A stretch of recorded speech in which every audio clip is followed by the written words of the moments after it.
जय श्री कृष्ण मित्रों, यह एक कहानी एक विस्तृत भावनात्मक और पारिवारिक कहानी है। गांव रामपुर अपनी सादगी और परंपराओं के लिए मशहूर था। हरे भरे खेतों, मिट्टी के घरों और चौपाल की रौनक इस गांव की पहचान थी। गांव के बीचों बीच खड़ी थी ठाकुर हवेली। इसकी मालकिन थी अम्मा जी, सख्त मिजाज, अनुशासन प्रिय और अपने सिद्धांतों पर अटल।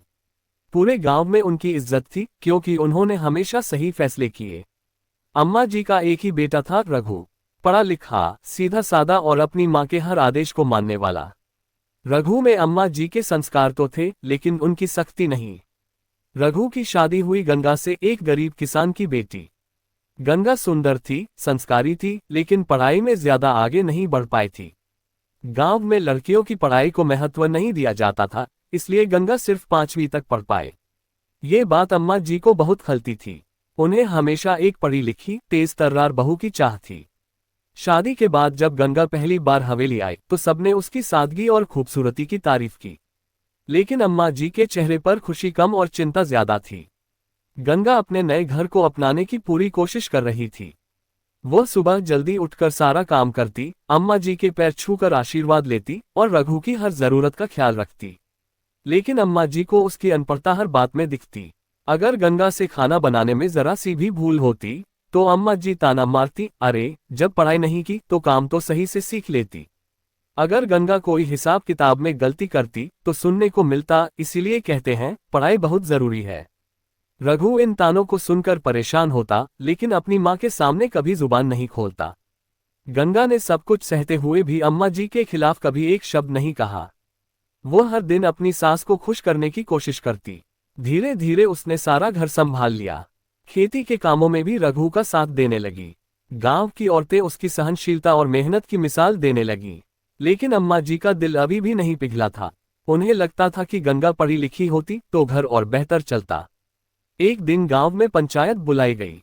जमीन के एक पुराने विवाद को लेकर दोनों पक्षों में बहस हो रही थी। अम्मा जी हमेशा ऐसी पंचायतों में मौजूद रहती थीं, लेकिन उस दिन उनकी तबीयत ठीक नहीं थी।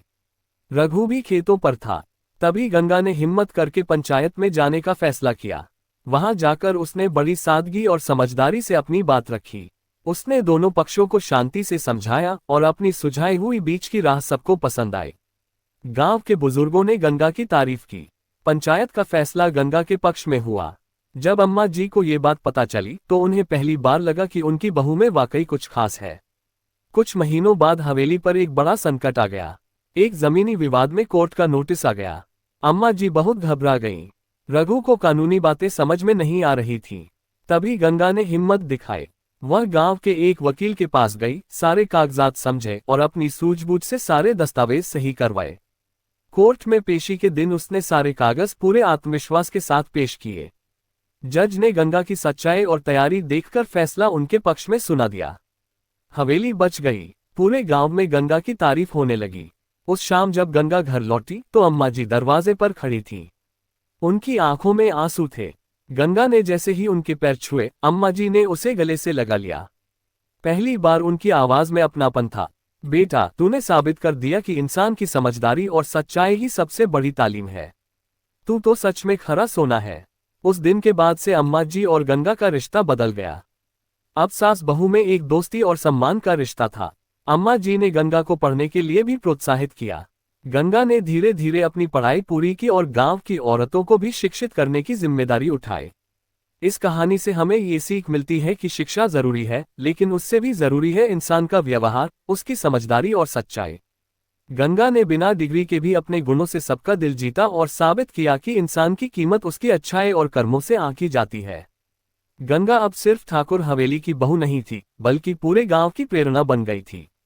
और अम्मा जी, उन्होंने सबके सामने गर्व से कहा, मेरी बहू तो सच में खरा सोना है।